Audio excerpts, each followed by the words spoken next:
여호수아 7장 1절로 5절입니다. 여호수아 7장 1절로 5절 말씀 보겠습니다. 하나님 말씀 여호수아 7장 1절로 5절을 우리 서로 교독을 하십시다.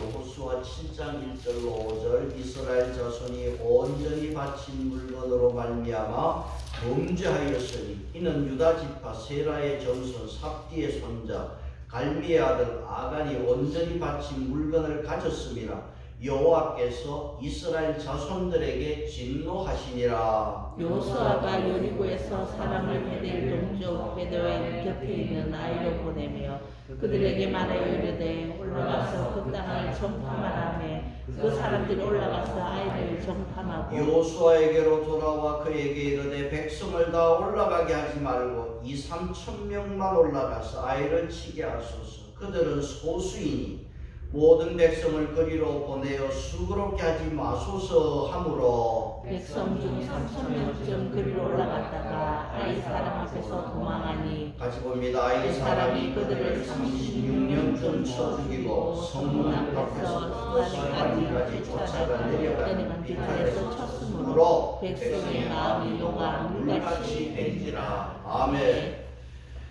하나님이 아브라함을 불렀어요. 아브라함아, 너는 너의 고향, 너의 친척, 너의 아비 집을 떠나 내가 너에게 보여줄 땅으로 가라. 그래서 아브라함이 하나님의 그 명령에 순종해서 떠났습니다. 창세기 12장 5절에 보면은 마침내 아브라함이 어느 땅에? 가나안 땅에 들어갔더라. 그 아브라함이 가나안 땅에 들어와서 오랜 세월을 사는 동안에 여러 사건들이 있었어요. 그 중에서도 아내의 죽음으로 말미암아 그 창세기 23장에 보면 아브라함이 그 가나안 땅 헤브론에 아내 무덤을 위해서 땅을 샀습니다. 자, 아브라함이 가나안 땅에 들어와서 여러 사건을 겪으면서 또 아내 장사를 위해서 땅도 사고 그 후에 이삭이 그 아들 또 야곱이 가나안 땅에서 잘 살았습니다.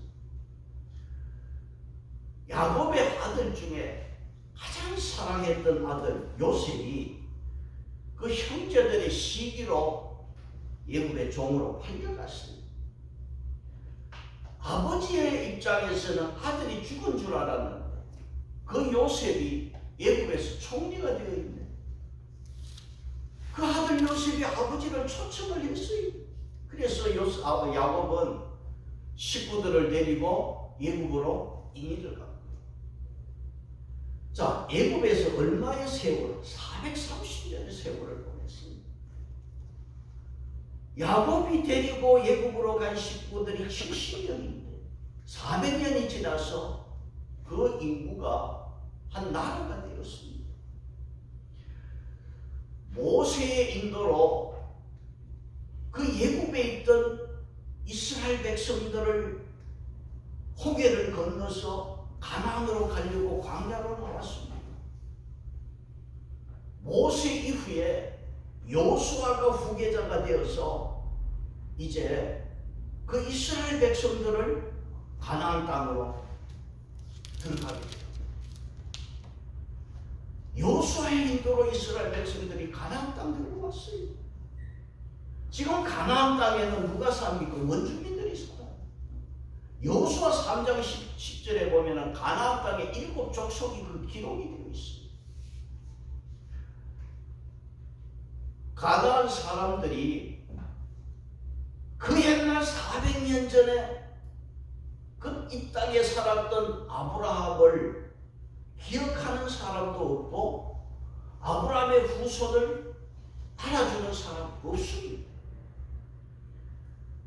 아브라함의 자손 이스라엘 백성들이 가나안 땅 들어왔습니다. 비켜라!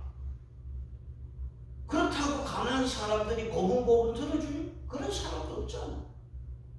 그렇지만 가나안 사람들의 입장도 참 많지 않아.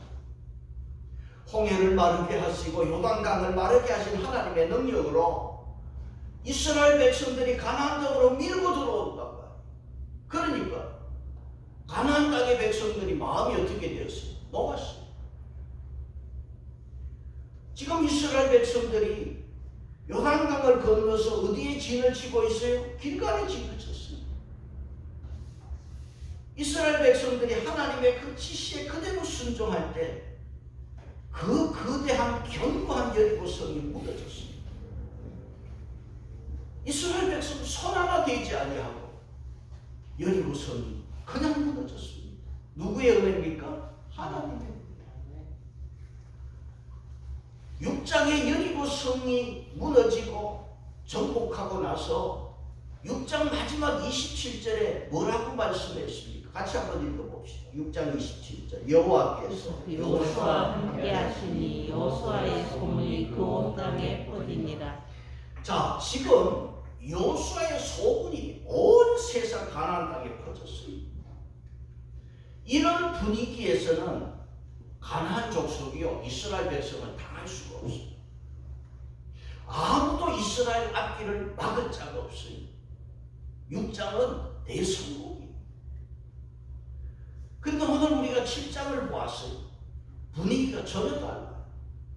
7장 1절이 7장 전체의 분위기를 말해주고 있습니다. 그래서 여러분 7장 1절 하반절에 뭐라고 했습니까? 여호와께서 이스라엘 자손들에게 뭐 했다고 그랬어요? 진노하십니다. 크게 승리한 후에 뭐가 따라왔느냐? 하나님의 진노가 따라왔어요. 왜 하나님 진노하셨을까? 오늘 우리는 이것을 살펴보면서 저와 여러분의 신앙에 절대 실패가 없기를 바랍니다. 가나안 정복을 위해서는요 2개 성을 점령해야 되는데 첫째가 여리고 성 점령했습니다. 누가 무너뜨렸어요? 하나님이 하셨어요. 자, 하나는 해결됐어요. 두 번째 성은 뭐냐? 아이성이에요. 그 7장의 말씀이 아이성이에요.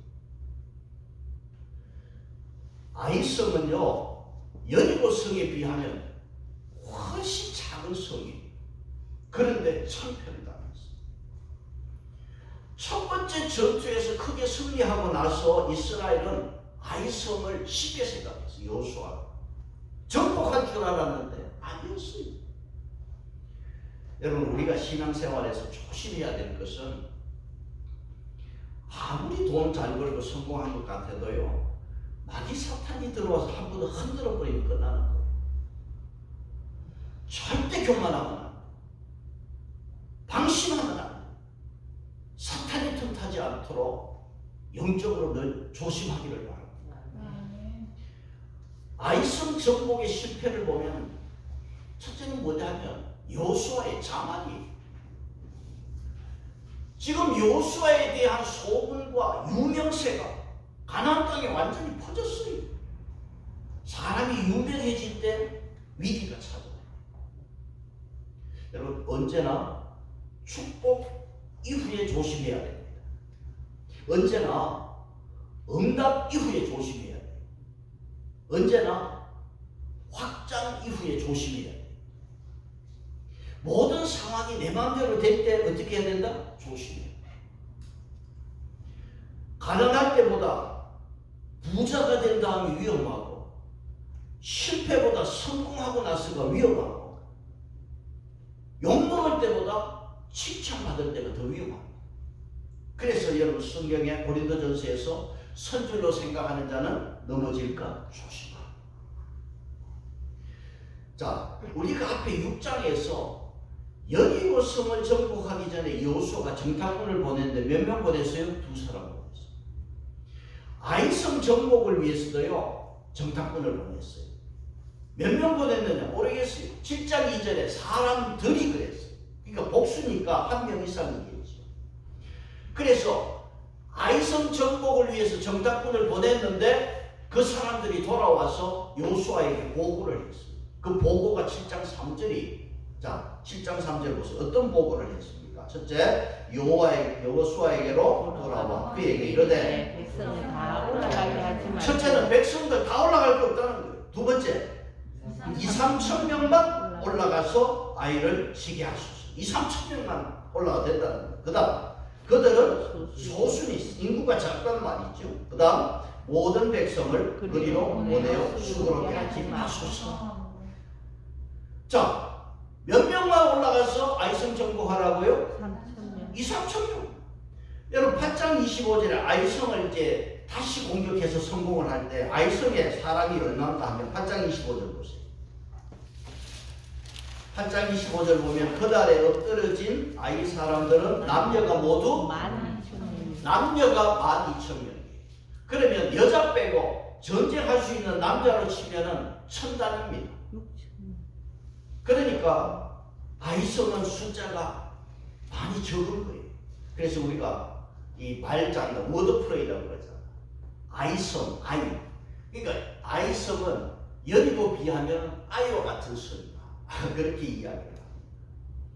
자, 이렇게 작은 성을 공격하는데 여호수아가 누구의 말을 들었느냐? 정탐꾼의 말을 듣고 그대로 한 거예요. 여러분 사람이 조금만 잘 되면 누구를 잊어버린다? 하나님. 하나님 망각하게 돼. 그 다음 어떤 일이 있느냐 하면 가슴을 치고. 가나안 전투는 누가 지휘합니까? 하나님. 가나안 정복의 작전 대장은 누구냐? 하나님. 이기고 지는 것은 누구 손에 있다? 하나님 손에. 아무리 큰 성이고 큰 일도 하나님 함께 하시면 성공합니다.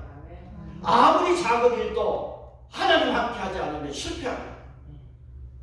여호수아의 명성이 온 세상에 퍼졌고 유명하지만은 하나님 도와주지 아니하면 천하의 여호수아도 아무것도 아닌 거예요. 우리가 절대 잊지 말아야 할 것은 하나님 없으면 나는 아무것도 아니다. 이걸 기억해야 돼. 하나님 안 도와주면 나는 아무 일도 할 수 없습니다. 이거 명심하고 살아요. 여호수아가 아이성 전투 너무 쉽게 생각하고 정탐꾼 말 듣고 2, 3,000명 보냈어요. 하나님이요 8장에서 다시 공격할 때요 아이성에 몇 명 보냈느냐 하면 8장 3절에 몇 명이 올라가서 싸웠습니까? 8장 3절 보세요. 3만 명. 몇 명이 올라갔어요? 용사 3만 명. 3,000명에 비하면 3만 명 몇 배? 10배. 3만 명. 여호수아가 2, 3,000명 좋다. 올라가라. 올라갔지만 7장 4절에 이스라엘 군대들 다 도망갔어요. 7장 5절에 몇 명 죽었다고 그랬어요? 36명쯤 죽었어요. 36명 죽었어요. 이 패전의 소식을 듣고 이스라엘 백성들의 마음이 물같이 녹아버렸어요. 그래서 여러분 여호수아가 어떻게 했어요? 7장 6절에 어떻게 하고 있어요? 여호수아가 옷을 찢고 그 다음 여호와의 궤 앞에 땅에 엎드려 머리에 뒤집어 쓰고 점을 돌리다가 이러되 슬프도소이다. 여기 슬프도소이다. 여러분 성경에 보면은 이스라엘 백성이 옷을 찢는다는 건 가장 슬플 때 하는 행동이 옷을 찢었어요. 여호수아가 아이성 전투에서 실패하고 옷을 찢었어요. 땅에 엎드렸어요. 머리에는 뭐를? 티끌을 뒤집었어요. 엎드렸어요. 하나님 슬픕니다. 해가 지도록. 왜 아이성 전투 실패했습니까? 하나님이 함께하지 않았기 때문에. 큰 일이든 작은 일이든 하나님 함께하지 아니하면 성공할 수 없고, 그래서 우리는 작은 일도 하나님 앞에 물어봐야 될 줄 믿습니다. 물어봐요. 그래서 우리가 믿음 생활에 실패가 없기 위해서 잘 될 때, 뭐가 좀 생길 때 잘 엎드려야 되고, 잘 될 때 여러분 예배 한 번 더 열심히 드리고, 잘 될 때 하나님 앞에 더 드릴 수 있는 그런 신앙 되기를 바랍니다. 그러면 하나님이 조정해 주시고 실패가 없도록 인도하십니다. 여호수아가 옷을 찢고 땅에 엎드려서 티끌을 뒤집어 쓰고 날이 저물도록 슬퍼하고 있을 때 하나님께서 실패의 원인을 밝혀주고 있습니다. 7장 10절에 여호수아에게 하나님이 어떻게 하십니까? 여호와께서 여호수아에게 이르시되 그다음 일어나라. 어찌하여 이렇게 엎드렸느냐? 어찌하여 이렇게 엎드렸느냐? 일어나라. 하나님이 찾아와 주시니까 얼마나 감사한 일입니까? 실패해도 하나님 찾아와 주시면은 여러분 다시 일어날 줄 믿습니다. 7장 11절에 뭐라고 그랬어요? 이스라엘이 뭐하여? 범죄하여 범죄하여 내가 그들에게 명령한 나의 언약을 어겼으며. 자, 왜 실패했느냐? 이스라엘의 범죄로 인하여 실패한 것. 실패 원인을 밝히고 있습니다.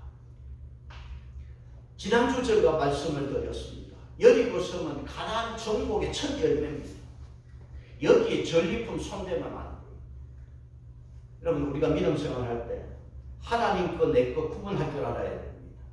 그래서 여러분 앞에 6장 18절에서 이런 말씀을 했어요. 같이 봅니다. 6장 18절 19절 이런 말씀을 해줘. 시작. 너희는 온전히 바치고 그 바친 것 중에서 어떤 것이든지 취하여 너희가 이스라엘 진영으로 바치는 것이 되게 하여 고통을 당하게 되지 않도록 오직 너희는 그 바친 물건에 손대지 말라. 은금과 동철 기구들은 다 여호와께 구별된 것이니 그것을 곳간에 드리시니라.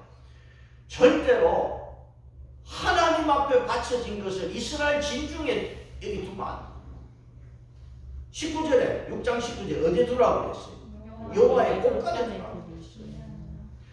여러분, 곳간은 성막이에요. 이스라엘 백성들이 자기가 머물고 있는 곳이 장막이고 하나님이 머무는 곳이 성막이에요. 그 성막에 두라는 거예요. 그래서 이스라엘 백성들이요, 여리고 성을 점령해서 그 전리품은 숟가락 하나도 손대고 그건 하나님 앞에 다 바쳐진 것이기 때문에 여리고 성에서 이 첫 단추를 잘못하면은 전체가 엉망이에요. 그래서 이거 손대지 마라. 여리고 성의 물건에 손댄 것은 7장 11절이면 도둑질은 하나님의 것을 도둑질한 것이 돼요. 7장에서 쭉 보면은요, 범죄자가 몇 명이냐? 많지가 않아. 한 사람.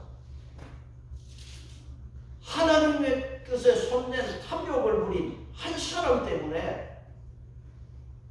이 이스라엘이 범죄한 것이 되고, 아이성 전투에서 몇 명이 죽었어요? 36명이 죽었어요. 창편을 받았어요. 그래서 하나님께서 여호수아에게 이스라엘 진영을 거룩하게 하라는 거.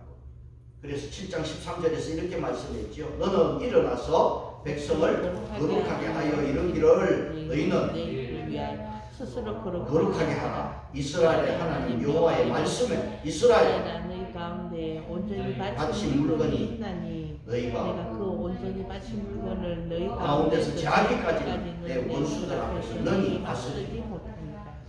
그 범죄자를 색출해서 그 물건을 제하지 않으면 너희들 원수를 이길 수 없다. 그래서 오늘 여기 이스라엘 백성들 가운데 범죄자를 잡아내서 거룩하게 하라는 것입니다.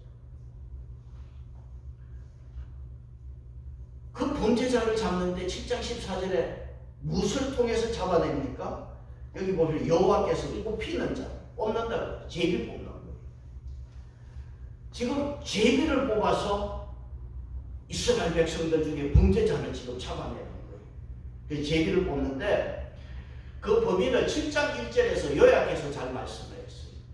자, 7장 1절에 보면은 범인이 딱 1절에서 말씀했죠. 이스라엘 자손들이 온전히 바친 물건으로 말미암아 범죄하였으니 이는 첫째 유다 지파고 그 다음 세라의 정손 삽비의 손자 갈미의 아들 아간이 온전히 바친 물건을 가졌습니다. 여호와께서 이스라엘 자손들에게 진노하시니라. 제비를 뽑았는데 유다 지파가 뽑혔어. 유다 지파에서 그 다음 세라의 정손자예요. 그 사람이 누구냐? 삽디의 손자고 갈미의 아들. 이름이 누굽니까? 아간이 온전히 바친 물건을 가져간 거예요. 그래서 범죄자는 누가 뽑혔어요? 아간이 뽑혔어요. 그래서 여러분 여기 1절에 보면은 집안 몇 대가 여기 기록되어 있어요? 4대가 기록되어 있어요. 유다 지파는요 명문 지파예요. 세라는요 마태복음 1장 3절에 예수님 족보에 나오는 이름이에요. 이 명문 집안이 아간의 범죄로 말미암아 집안 망신 다 시켰고 집안이 폭격을 당했어요. 여러분 하나님 앞에는요 숨길 수 있는 죄가 없는 줄 믿습니다. 여러분 범인을 잡기 위해서 이제 하나님께서 백성들을 모아서 제비 뽑는데 여러분 장정이 60만이에요. 아간이 제비 뽑을 때 설마 그러고 있었어요. 설마. 인간의 교만이 뭐냐? 하나님의 눈길을 피할 수 있다는데 이게 인간의 교만. 여러분 아간이요. 하나님께서 제비 뽑기 시작을 할 때 미리 내가 죄를 지었습니다. 회개했으면 얼마나 좋았겠어요. 여러분 기회를 놓치면 살 길이 없어요. 회개도 여러분 우리가 기회가 있을 때 회개해야 될 줄 믿습니다. 아간이 결국은 제비 뽑았을 때 자기가 범인인 것이 잡혔어요. 그러니까 이제 여호수아가 범인이 나왔으니까 뭐합니까? 첫째 신문을 해요.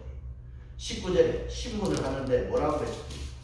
그러므로 여호수아가 아간에게 이르되 내 아들아 청하노니 이스라엘의 하나님 여호와께 영광을 돌려 그 앞에 자복하고 그 다음 내가 행한 일을 알게 하라. 그 일을 내게 숨기지 말라.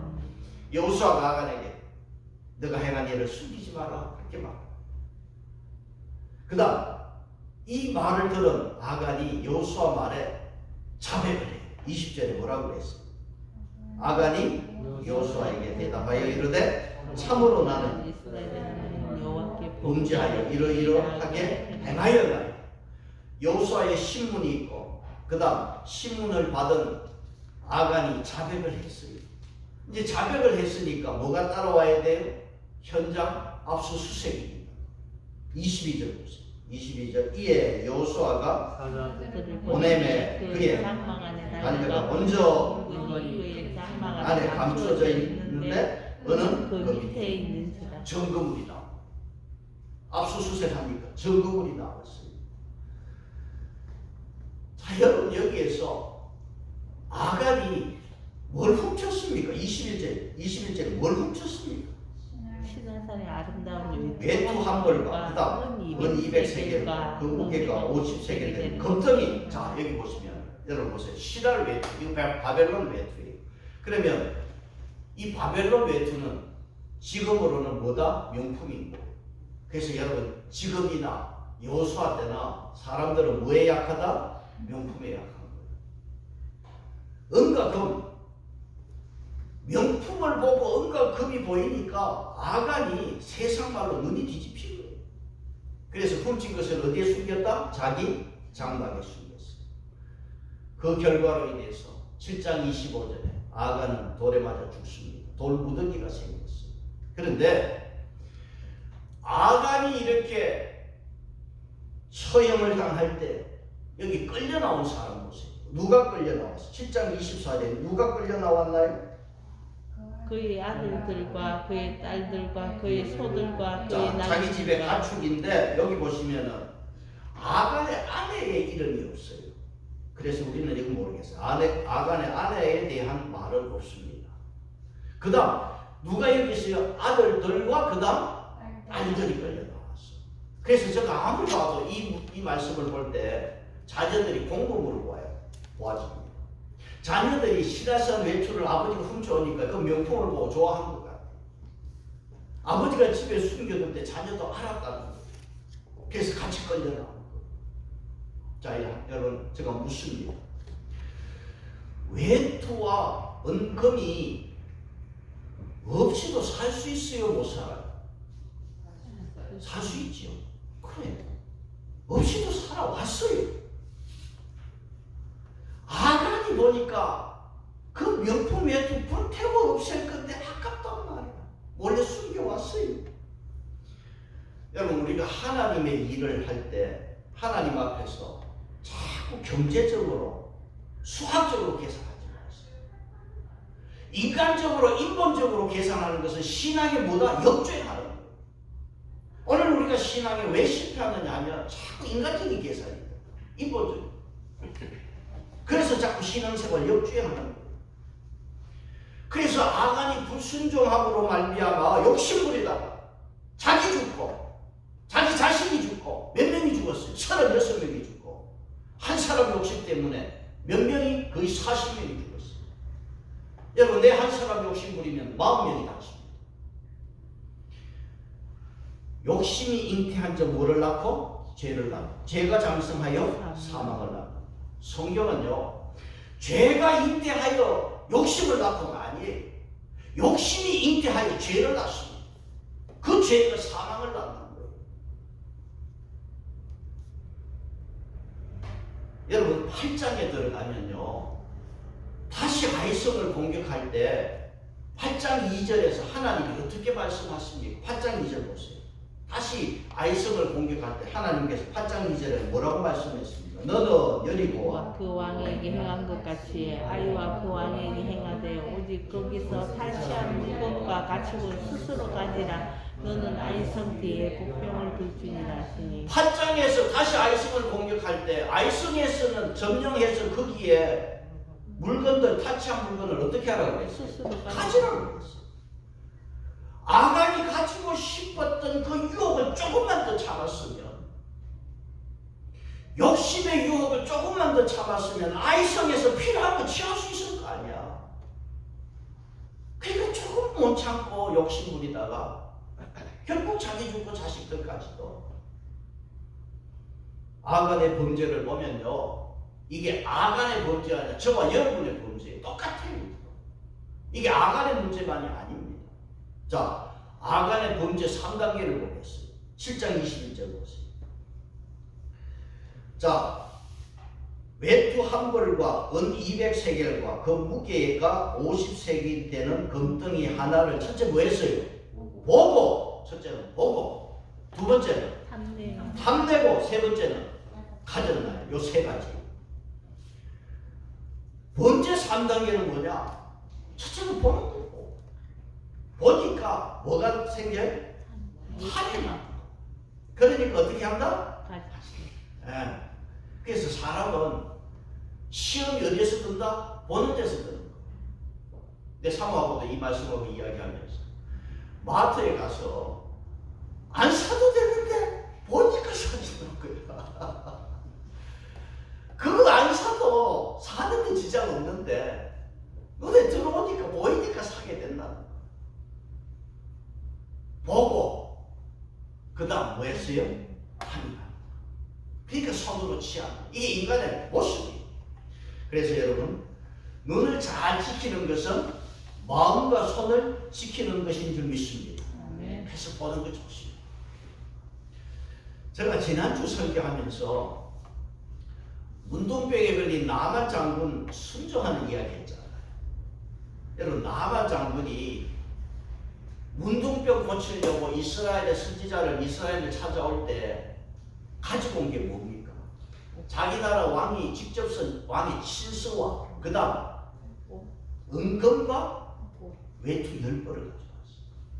나만 장군이 그거 가지고 왔단 말이에요. 여러분 보세요. 나만 장군이 그 문둥병 그 당시 고칠 수 없는 살이 문드러지는 이 불치병을 치료받았으니까 이 얼마나 감사한 일이에요. 그러니까 그 선지자 엘리사 선지자의 말에 순종해서 살이 어린아이 같이 되고 깨끗하게 고침받고 나니 그냥 갈 수 없잖아요. 그래서 열왕기하 5장에서 이 나만 이 문둥병에 걸렸던 이 장군이 회복되고 치료받고서는 자기 나라로 가지 아니하고 누구에게 찾아왔어요? 선지자에게. 선지자에게 와서 뭐라고 그랬습니까? 이스라엘 외에는 온 천하에 신이 없습니다. 하나님만이 참 신입니다. 그리고 두 번째로 이 나만 장군은 엘리사에게 자기가 가져온 이 예물을 내고 받으소서. 예물을 줍니다. 선지자 엘리사가 받았어요? 안 받았어요? 거절했고. 그러니까 나만 장군이 다시 간청을 하는 거예요. 받아달라고. 이거 받아주세요. 엘리사가 안 받았어요. 나만 장군이 자기 나라로 돌아갈 때 뭐라 그랬어? 이제 내가 내 나라에 돌아가서 희생의 제사를 드릴 때 하나님 앞에 내가 드리겠습니다. 이스라엘 땅에 흙을 좀 주세요. 그래서 나만 장군이 이스라엘 땅에 흙을 마차에 싣고 갑니다.